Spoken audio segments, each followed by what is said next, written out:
My brother, Dale, came down from a ridge carrying a girl who was limp as a doll, all boneless-like. My mama, Brenda, she took one look and decided to pickle her in a big crock to make snake shine. Dale, after sneaking a few jars of that very shine, got wild in the head. He fished the serpent girl out of the brine, had his way with her, and then called over his pack of good-for-nothing friends. They left her with barely a breath in her body. Mama told me to drag her back up the ridge and dump her. But right before she died, she bit me right down to the bone, and then smiled a real satisfied kind of smile. The serpent girl lay on the dirt floor, slick with moonshine and covered in a mess of purple and green bruises. Mama saw her and just about blew a gasket. How was she supposed to make her prize-winning shine with the main ingredient all ruined like this?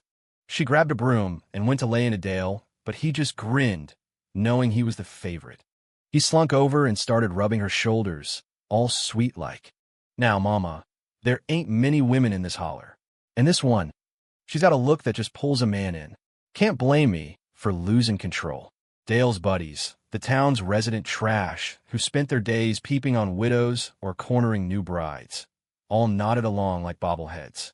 The girl, woman's head, snake's body, was weak, her moans sounding almost like she was asking for it. Mama heard and spat on the floor. A damn whore, even as a snake. She's ruined for the shine now. When you're all done with her, get her up on the ridge and leave her for the buzzards. Dale's eyes lit up.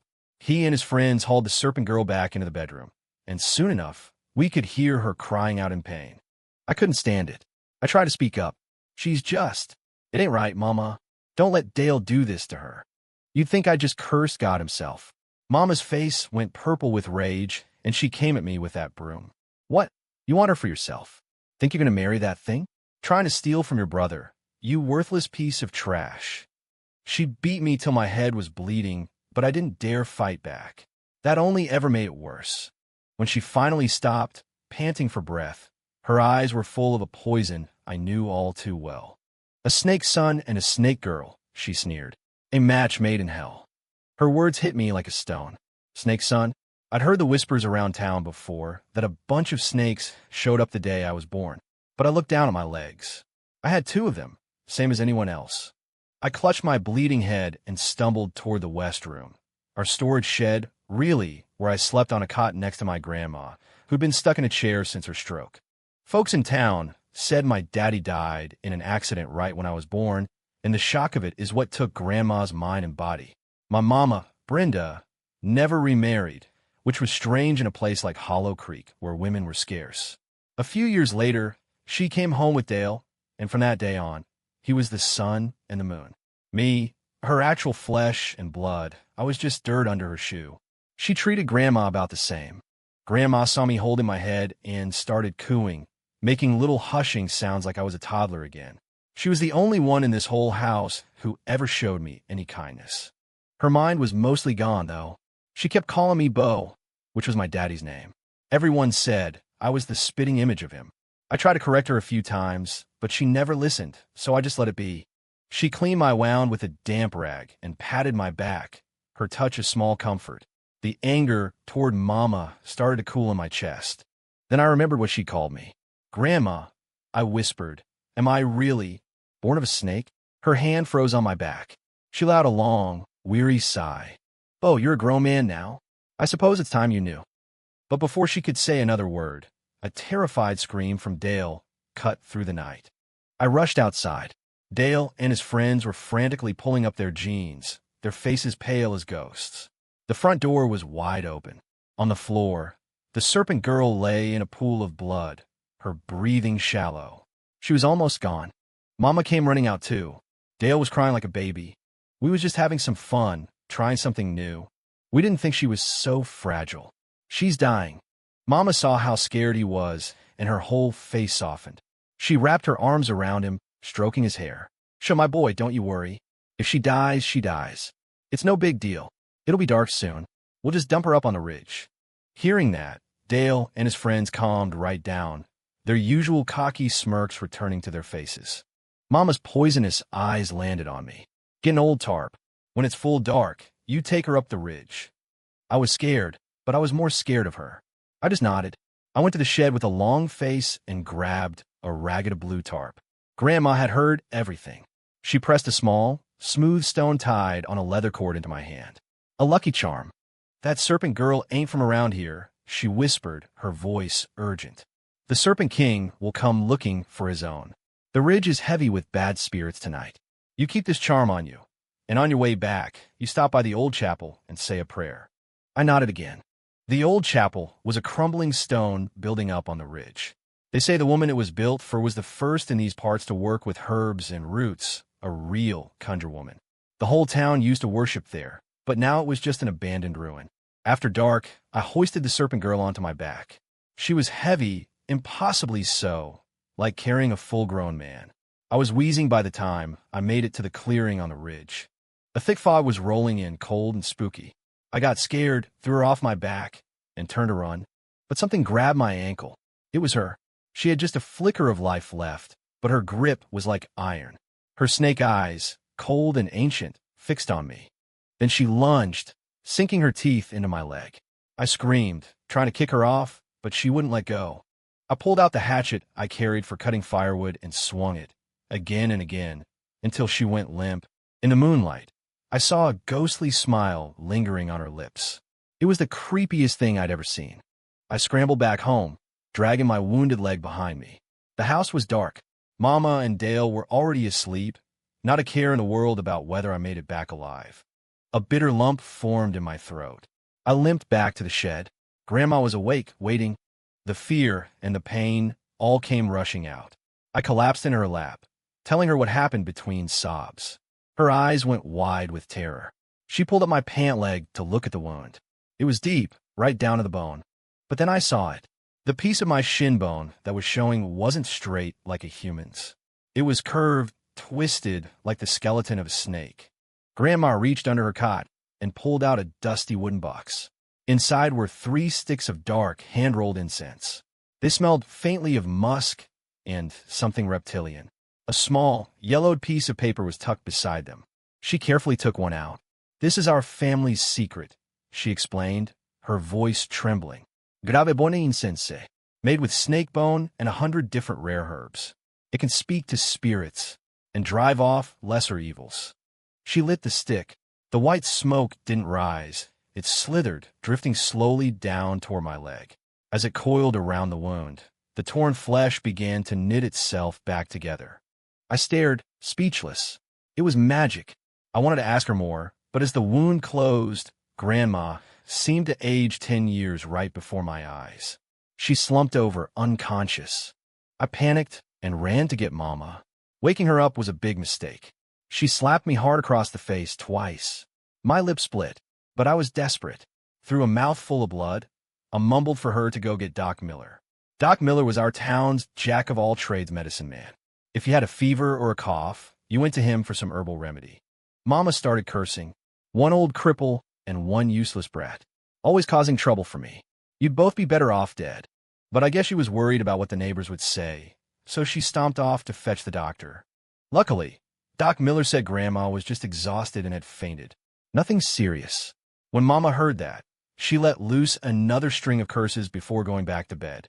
Doc Miller saw me standing there, head bowed, lip bleeding. He sighed and handed me a small pouch of herbs. "The sins of your grandma are all falling on you, son."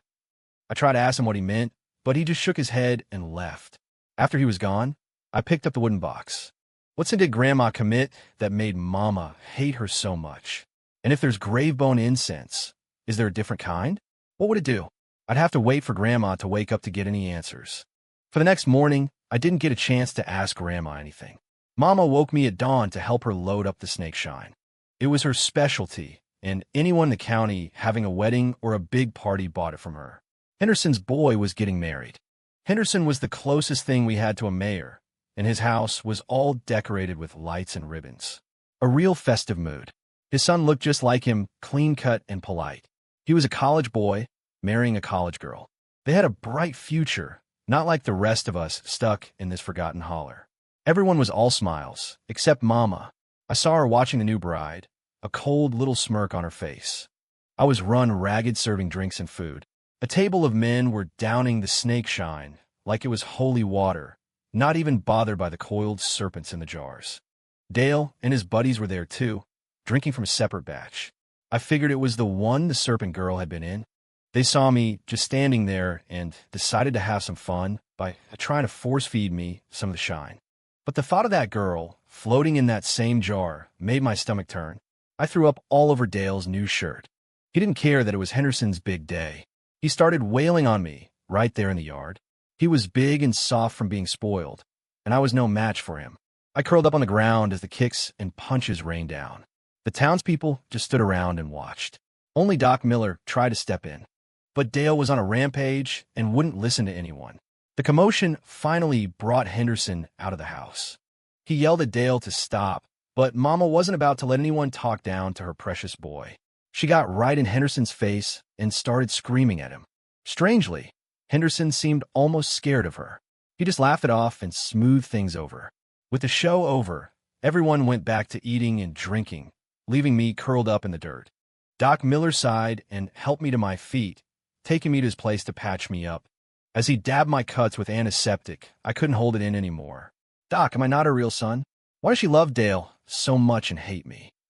Doc Miller let out a long breath. It's your grandma's sin, Caleb. Before you were born, you had 3 older sisters. Your grandma drowned every last one of them in a bucket of creek water and ash. You think your mama can ever forgive that? But I'm her son. Why doesn't she love me? When you were born, something strange happened. Your mama, for reasons nobody knows, ran up to the old chapel on the ridge. They found her there, mouth full of ashes, holding a handful of burning herbs. Her stomach was torn wide open, and there were snakes. Snakes crawling out of her. She was terrified, out of her mind. But your grandma had done some root work, said this baby would be a boy, and she was hell-bent on saving you. I don't know all the details of what happened next. All I know is your daddy was found dead from a snake bite, your grandma had a stroke, and you were born perfectly fine. I was stunned. So that's how I came into this world. No wonder Mama called me Snake Son. No wonder she hated the sight of me. Seeing my face, Doc Miller patted my head. In this whole town, only he and Grandma were ever kind to me. I soaked up that little bit of warmth. Suddenly, he asked, "You didn't drink any of that snake shine today, did you?" I shook my head. The memory of the serpent girl made me sick. Doc Miller gave me a strange, secret smile. Anyone who drank it is in for a world of hurt. The next day, he was proven right. People all over town started vomiting and cramping. But they weren't just throwing up. They were throwing up tiny, writhing snakes. You could look at their stomachs and see them, clear as day, through their skin, swimming around inside. The same people who usually ignored me, or worse, bullied me since I was a kid, were now suffering. And a dark, ugly part of me felt a thrill of pleasure. Everyone stormed over to Henderson's place, demanding answers. Henderson had drunk his fair share too, and he was looking at his own belly in horror. "Go see Brenda's mother-in-law," he shouted. "Go get the old woman." Well, I heard they were coming for Grandma. I ran home. She had woken up, but she was weaker, more confused. All she did was whisper, "Bo, my son." My heart ached. If Daddy were alive, things wouldn't be like this. The mob of townspeople arrived. When they saw that me and Grandma were perfectly fine, their eyes filled with a furious, jealous rage. Especially Mama. Seeing Dale clutching his stomach in agony, she went berserk. She grabbed a stick from the yard and started beating me with it. "Was it you? Are you jealous of your brother? Did you poison him? You're the one who carried that shine to the party." Her words were like gasoline on a fire. The villagers' faces turned ugly.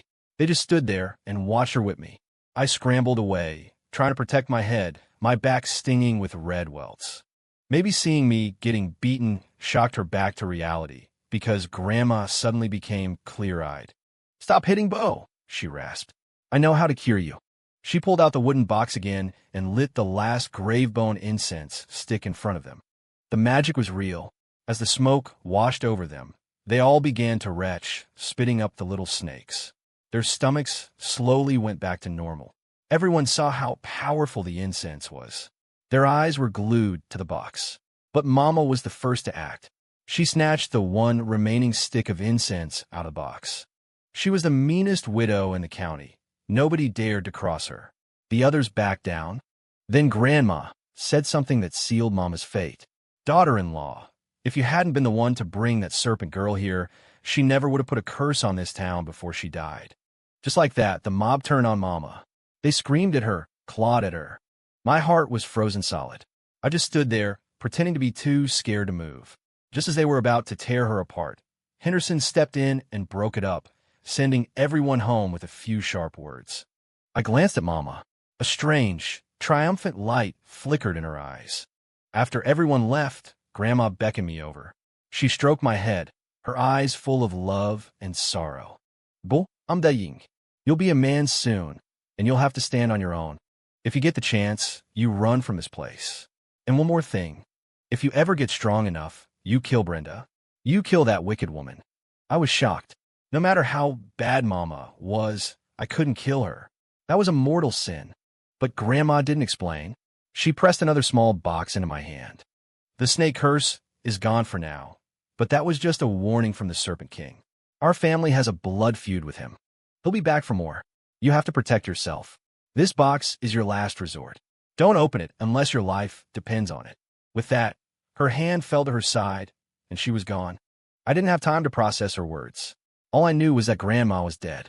The last person in the world who was good to me was gone. Mama didn't lift a finger for the burial. In fact, she celebrated. Only Doc Miller helped me lay Grandma to rest.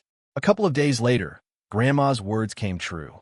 A giant serpent appeared at the edge of town. It had a man's head on a snake's body, just like the girl.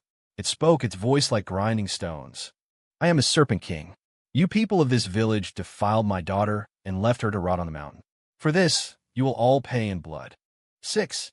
The Serpent King's threat threw the whole town into a panic. Everyone gathered at Henderson's place. Henderson tried to keep everyone calm. He said the serpent was staying outside the town limits, that something was holding it back. He promised to find a conjure man to drive it away. But he was just talking. He had no plan. His first stop was my house looking for Grandma. When he found out she was dead, he demanded Mama hand over the last stick of incense. He figured if it could get rid of the small snakes, it could handle the big one. But Mama was convinced that incense stick was her ticket to a fortune. "My Dale needs that to get a wife," she shrieked. She was stubborn as a mule. Once her mind was made up, there was no changing it. But then Henderson did something I never expected. He pulled Mama into his arms. "Brenda, darling, you don't think I'll take care of our boy? I've had his dowry money saved up for years." Mama's face lit up. The two of them disappeared into the back room, wrapped around each other. So, Dale was Henderson's son. I thought about Dale's age. He would have been conceived right after my daddy died. I remember the old gossip that Mama and Henderson had been sweet on each other back in the day. A hot rage boiled up inside me. The cheating, lying filth. I waited until the middle of the night. Henderson finally came out of the room, looking smug and satisfied, with Mama clinging to his arm. But as soon as she went back inside, he spat on the ground. "Stupid woman," he muttered. "The incense is mine now." He thought he had the answer to all his problems. But I knew better. I recognized that last stick. It wasn't grave-bone incense. It was what Grandma called adder's tongue. It didn't banish evil. It fed it. Lighting it would be like throwing gasoline on fire. And it was... The moment the smoke from the adder's tongue reached the Serpent King, he went berserk. He still couldn't enter the town, but he sent a tide of smaller snakes pouring in. They slithered everywhere, their cold eyes searching, biting anyone they found. Venomous snakes, snakes I'd never even seen before. Their poison made people go mad, their eyes turning red and reptilian. They started attacking the unbitten, snarling and drooling. I clutched Grandma's lucky charm, huddled in the shed, trembling. Mama and Dale got bit. I could hear them outside, sniffing at the cracks in the door, hissing, wanting to tear me out, skin me, and drink my blood. Dale's heavy body slammed against the flimsy door. But Mama was smarter. She crawled in through the window and lunged at me. In the chaos, I knocked over the last box Grandma gave me. Another incense stick rolled out. A slip of paper with it read, "Burn to see the past." Just as Mama was about to sink her teeth into me, everything outside went silent.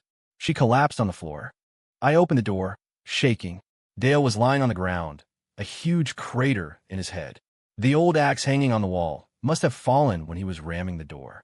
He was dead, and I didn't feel a thing. No, that's a lie. I felt a strange, satisfying thrill. Ever since I found out he was Henderson's bastard, after years of his abuse, any brotherly feeling I might have had was long gone. Good, I thought with a vicious glee. He's dead. Now Mama will know what real pain feels like. It's what she deserves for cheating on my daddy. I went outside to see what had happened. All the poisoned townspeople were passed out on the ground. Only Doc Miller was still standing. Henderson was back to normal, too. He was sucking up to the doc. Doc, you're a marvel. You don't show your hand often, but when you do, it's a showstopper. Doc Miller just smiled that mysterious smile. Ever since my own boy passed, I figured it was punishment for my sins, so I put away my conjure tools. But with the town in danger, I had to do what I could. Henderson was practically bowing. So, can you do something about that Serpent King out there? My new daughter-in-law is supposed to go visit her family in a few days. That was a big deal. The girl's family was rich and important. You didn't cross people like that. That depends, Doc Miller said slowly. Are you willing to give me what's left of that incense stick? Henderson stammered. I was just trying to be careful with it. I only lit half to see if it would work. Doc Miller didn't say anything, just gave him a look of pure scorn. Henderson, shameless as ever, handed over the half-burnt stick. This alone isn't enough, Doc said. I need a catalyst. Whatever you need, just say the word. Henderson promised. Untouched grain from a sealed crock, the kind evil can't touch, and a bit of clove root. Mix them together, and you have a ward against any foul spirit. Henderson looked troubled. We don't have anything like that in town. The next town over, Mr. Silas is an old friend of mine, Doc said confidently. For me, he won't refuse. Henderson was overjoyed. He knew of Mr. Silas by reputation. But then his face fell. But the Serpent King is out there. Who can get through? Send Caleb, Doc Miller said. He can slip out through the ridge after dark. He has a connection to the snakes, and he didn't drink the shine. The Serpent King won't harm him. My heart jumped into my throat. I looked at Doc Miller, pleading with my eyes. He ignored me. My stomach went cold. Henderson saw my hesitation, probably worried I'd just run off. He came over and put a heavy hand on my shoulder. Caleb, the lives of this whole town are in your hands. He even managed to squeeze out a few fake tears. You look so much like your father. We grew up like brothers, you know. He was the most responsible man I ever met. I know you won't let us down. The hypocrisy made me want to laugh. Brothers? Didn't he know you don't sleep with your brother's wife? By now, the other villagers were waking up. They surrounded me, their word a cage of guilt and obligation, making it sound like if I refused, I'd be a monster. I didn't answer. Their muttering grew louder, angrier.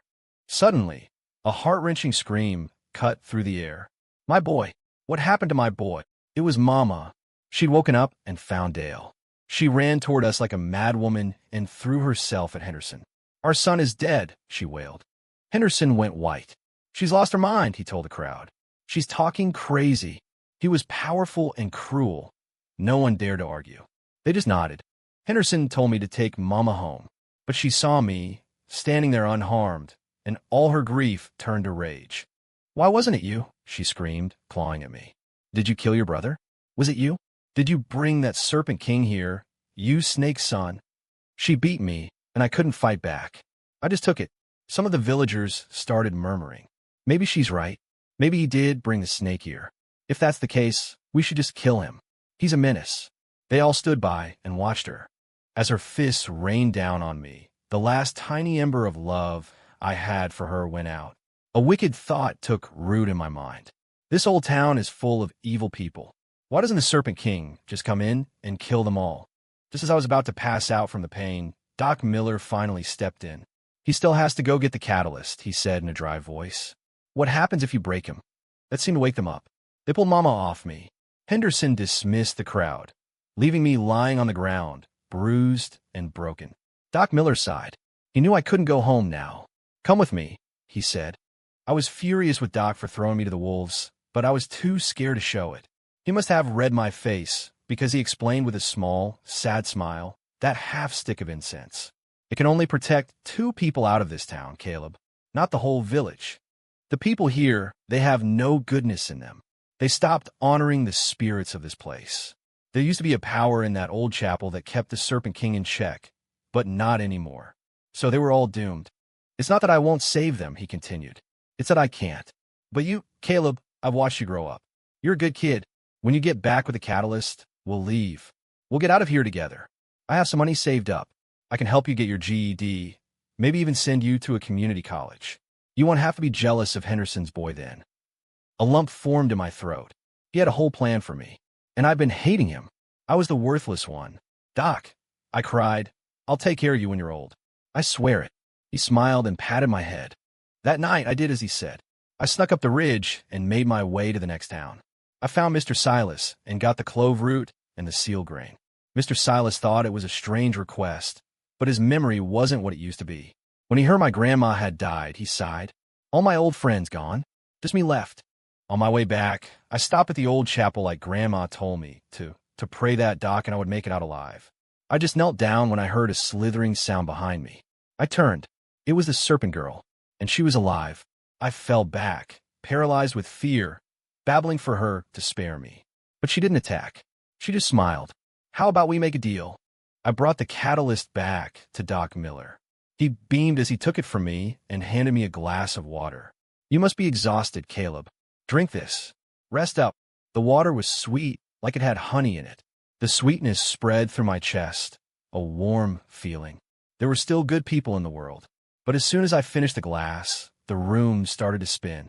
The last thing I saw before I passed out was Doc's lips moving. I think he was saying, I'm sorry. When I woke up, I was tied to a table. A cloth was stuffed in my mouth. Doc Miller was kneeling before a small, makeshift altar, chanting. I couldn't make out all the words, but I heard sin and new life. When he finished, he turned and saw my furious eyes. He didn't look guilty at all. He just clasped his hands together and looked up. Thank you, Lord, for finally giving me this chance to bring my son back. He took 9 grains of rice from the crock I'd brought, ground them into a powder with rooster's blood and ash, and mixed it with the crushed remains of the incense stick, rolling it into 3 new sticks. He lit them. The smoke clung to the air, unmoving. He seemed confident, like he had all the time in the world. He pulled the gag from my mouth, letting me have my last words. I started screaming for help.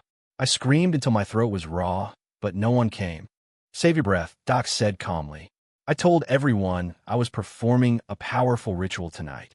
No one is to come out, no matter what they hear. I was filled with despair, but I had to know. Doc, what are you doing? He sighed, and for a moment, he looked like he was about to cry. He reached out to wipe a tear from my eye. I flinched away. He was just as fake as Henderson. His hand dropped. Caleb, I had a son, about your daddy's age. His mother died giving birth to him, and I raised him all by myself. His voice filled with pride. He was so smart, Caleb. Got a full scholarship to Duke. Not some local party school, like Henderson's kid. A real, top-tier university. Then his voice broke. But he fell. He fell from the ridge and died. The day before he was supposed to leave for school. I prayed day and night, begged for his life back, for my life to be taken instead. Then I found a way in one of my old books. A life exchange. If I could find a suitable body, I could bring him back. I could barely get the words out. But, why me? With my history with your grandma, I never wanted to, he said sadly. But she's the one who succeeded where I failed. You were born on the summer solstice, a body of pure sun fire. Your family line was cursed to end, but your grandma, she wouldn't have it. She grafted a snake's bone into your infant body and performed a soul swap, pulling your father's soul into yours. It was an act against nature. The backlash is what crippled her. My head was reeling.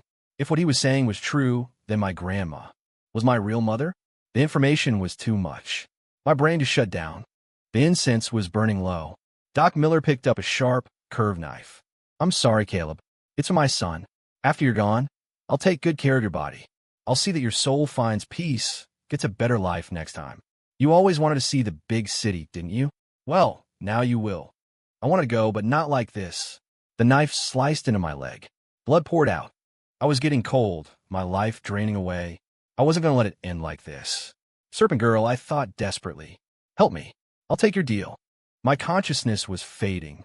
It felt like 2 souls were tearing each other apart inside me. I tried to hold on, but the pain in my leg was unbearable. Doc was digging for the bone. As the darkness closed in, I mumbled one word, Dad. Doc Miller's face was alight with joy. So, just hold on a little longer. You're almost there. You'll have a new body soon. He was going to steal my body. Was I just going to let him? Lady of the Pines, I prayed to the spirit of the old chapel. Please help me. Maybe my prayer was answered. I heard Doc Miller roar in anger. Silas, what are you doing? Then I woke up in the old chapel. The wound on my leg was gone. I could move it just fine. Mr. Silas was sitting cross-legged nearby, his face pale and drawn. He saw I was awake. My debt to your grandmother is paid, he said, his voice cold. I'm leaving now. You're on your own. Doc Miller's body was on the floor, blood trickling from his eyes, ears, and nose, the price of having his ritual interrupted. The incense on the table was snuffed out. Outside, the Serpent King was roaring, a sound of pure fury. To save you, I had to put out the incense, Mr. Silas said. Once lit, a ward like that should never be extinguished. It enrages the spirit and weakens the protection of this place. My body was still weak. Thank you, I whispered. Mr. Silas got up to leave. I knew the town was finished. Mr. Silas, can you take me with you? I pleaded. He shook his head. You have your own fate. It's not my place to change it. He started to walk away. It felt like an excuse. I scrambled after him, my voice thick with desperation. Saving a life is the greatest good a man can do. You can't just leave me here. He turned, his eyes like chips of ice. Don't you try to guilt me, boy. I've heard it all before. Maybe he could ignore one person. But could he ignore the whole town? I started yelling. Doc Miller is dead. Mr. Silas is here to save us. Everybody, come out and thank Mr. Silas. I screamed it over and over, even grabbing his legs so he couldn't leave. He stared at me in shock. Are you trying to repay my kindness with a curse? It won't work. Your fate is sealed. I see death in your face, boy. You have only a few days left. I can't help you. Then you know how I die? He shook his head. Your destiny is clouded. I can't see it clearly. And even if I could, I cannot speak of it. A bitter laugh escaped my lips. So, I was going to die no matter what. But I wasn't ready to give up. The Serpent King's roars had the townspeople on edge. Hearing my shouts, they came running, Henderson in the lead, Mama right behind him. Before Mr. Silas could say a word, I told him everything that had happened, twisting the story to make it sound like Doc Miller had died a hero, fighting the Serpent King. They didn't care about Doc, so the Serpent King is even angrier now. Henderson asked, his voice shaking. What are we going to do? Mr. Silas said nothing. This wasn't his fight, but they all knew his reputation. They weren't about to let their only hope walk away. Henderson gave a signal, and the entire town dropped to their knees. Please, Mr. Silas, save us, they begged, knocking their heads against the rocky ground until they bled. We'll be in your debt forever. Mr. Silas's face turned grim. For a man like him, this was a trap. Accepting their worship meant creating a karmic debt. If he didn't help them now, his own soul would be in peril. He was stuck. Mr. Silas sighed. Fine, I'll do this for my own salvation. But I can't promise I can drive him off. I can only try. The Serpent King is kept out of this town by the spirit of the old chapel. Hundreds of years ago, your ancestors hunted snakes for a living. They nearly wiped out his children, and he came for revenge, almost destroying the town. The chapel was built to hold him back. Then your grandmother, Caleb, she stole his very bone, weakening him further. That's why he's been gone so long. Now he has returned, and he wouldn't be content just to watch from the woods. I heard someone here defiled his daughter. Henderson was about to speak, but Mama cut him off. That serpent girl was a slut. She seduced my boy. He couldn't help himself. And look what happened. She got him killed. Mr. Silas looked at her with disgust. Or maybe your son couldn't control his own lust. That girl was a part of the Serpent King himself. She had no magic, but she was beautiful. It sounds to me like your son and his friend started it. And you were all fools enough to drink wine she'd been steeped in. She put a curse in that jar. Mama, afraid the blame would fall on her, pointed a shaking finger at me. It's not all our fault. If that boy's good-for-nothing grandma hadn't stolen the snake bone in the first place, none of this would be happening. She looked at me with pure hatred, as if I was the source of all their problems. Mr. Silas already hated me for trapping him here. He didn't defend me. He just nodded. That is also a factor. Mama was triumphant. Then give the snake son to the Serpent King. Maybe that will make him happy and he'll leave. The villagers, terrified and looking for a scapegoat, all glared at me. Mr. Silas looked like he'd love nothing more than to see me dead, but he shook his head. It's too late for that. He wants all of you now. Besides, the boy is still useful. Now, listen to my instructions. Mama looked disappointed. She couldn't have me thrown to the monster. Henderson, ever the suck-up, immediately invited Mr. Silas to his home to rest. The villagers left, leaving me alone with Doc Miller's body. No one offered to help bury the man I'd just called their hero. I dragged his body up to the ridge and threw it off the cliff where his son had died. If he loved his son so much, they could rot together. I heard the slithering sound again. It was the serpent girl. Still not ready to accept my deal? Mr. Silas says I'm a dead man walking. I shot back. How is making a deal with you going to change that? She gave me that eerie smile. Your death is indeed close, but it is not unavoidable, and you have no other choice. That conjure man plans to use you to make a redemption incense. The Serpent King is held back by the chapel spirit, but no one in this town has prayed there in years, so its power is weak. The only way to strengthen it is with a powerful offering of merit. I'd wager that man plans to forge that merit into an incense. What does that have to do with me? Redemption incense is a form of sunfire magic, she explained. You were born on the solstice, weren't you? Your body is pure light, pure fire. Your blood and flesh are a natural poison to dark spirits. They're also the perfect catalyst. The more power he needs, the more of you he has to use. How much blood and flesh do you think you have to spare? My blood ran cold. If he did that, I'd be bled dry. My death was at his hands. No wonder he wouldn't tell me. But still, I didn't trust them. An old saying of Grandma's came to mind. Not our kind, not our heart. What if the Serpent King just killed me anyway? I decided to wait to see what Mr. Silas would do. Seeing my hesitation, the serpent girl didn't push. She handed me a piece of shed snakeskin. When you're ready, tear this. I will come. We can make a formal contract to ease your mind. I clutched the translucent skin. How was I going to find a way to live? The next day, Mr. Silas gathered everyone at the old chapel. He instructed them to bathe, fast, and pray before the altar for 6 hours a day. Their combined faith would generate the power he needed. Then, he announced, I will create the redemption incense. I will bind your merit to it with a charm, and when it is lit, its power will drive the Serpent King away for good. He paused. There is one problem. The incense requires a large amount of blood from a male virgin born on the summer solstice as a catalyst. Is there such a person in this town? Before the words were even out of his mouth, Mama pointed at me. Caleb was born on the solstice. Everyone knows it. The villagers all nodded eagerly. Mr. Silas was just putting on a show. A smug little smile played on his lips, as if to say, your turn to be backed into a corner. Mama was desperate to see me dead, to have me join her precious Dale in the grave. You're not going to refuse to give your blood, are you? She challenged. If I said no, they'd tie me down and take it anyway. I forced a smile. It's an honor to help the town. Of course I'm willing. No one would willingly become a human blood bag, but it was all I could do to buy time. Mr. Silas looked at me, his eyes sharp. Then let's begin. The chapel was small, so Henderson organized shifts for the praying. A few others were put in charge of cooking for everyone. For once, the town worked together, each person fighting for their own life. My job was to be the catalyst. Mr. Silas took a knife and made a clean cut on my arm. My blood flowed freely, slowly filling a large bowl he'd placed on the floor. My face grew pale, a chill seeping into my bones. I was about to pass out. He wasn't trying to kill me all at once. When the bowl was full, he told me to stop the bleeding. How many days? I asked. 3, he answered coldly. I couldn't survive 1 day of this, let alone 3.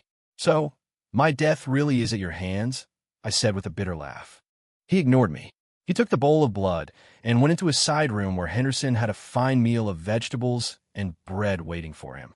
I hadn't eaten since the night before. I desperately needed something. It was dinner time.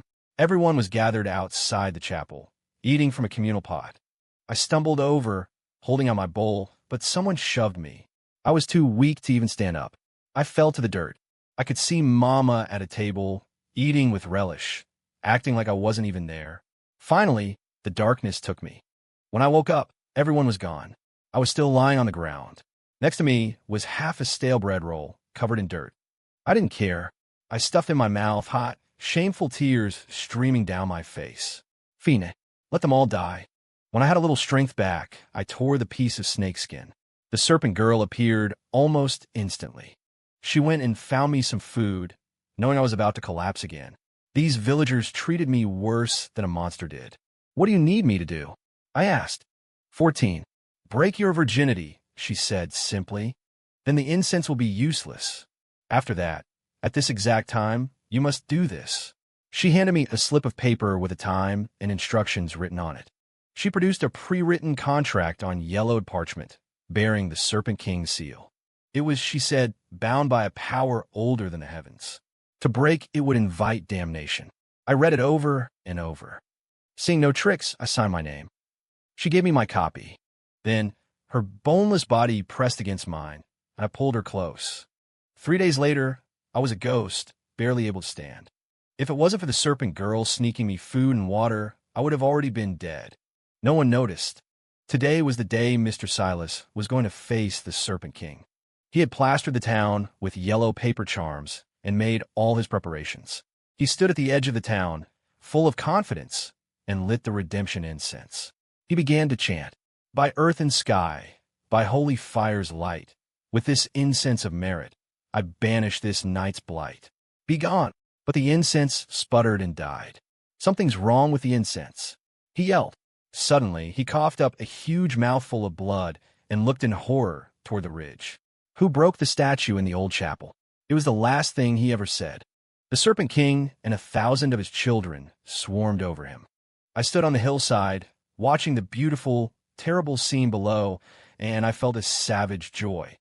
I especially enjoyed the sight of Henderson, his lying mouth stuffed with tiny, biting snakes, his body convulsing in agony. This is what evil people deserve. But one was missing. Brenda. Today was the 1-week anniversary of Dale's death, and she hadn't come out to watch the show. When I got back to the house, she was already covered in snakes. She reached a hand out to me, begging for help. I just smiled a cold, cruel smile. "Brenda, do you know who I am? I'm Bull." She looked confused. I decided to explain. "Not your worthless son, Caleb. I'm your husband, Bo. You stupid woman. You let him play you for a fool all these years. It was him back then. He was jealous you were going to college, so he took what he wanted from you." Brenda's eyes widened in disbelief and horror, but she couldn't speak.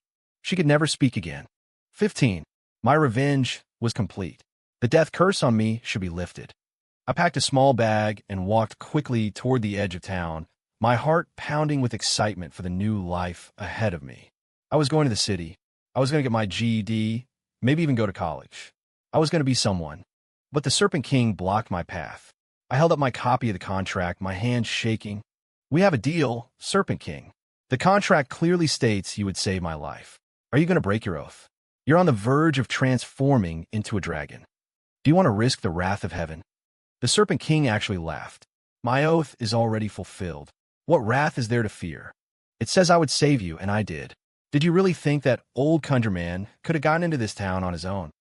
I let him in because I was afraid you would die before I was ready. Your grandmother stole my bone when I was at my weakest. Now, I'm just taking back what's mine." My legs gave out, and I fell to the ground, my eyes still fixed on the road, leading away from town, away from this hell.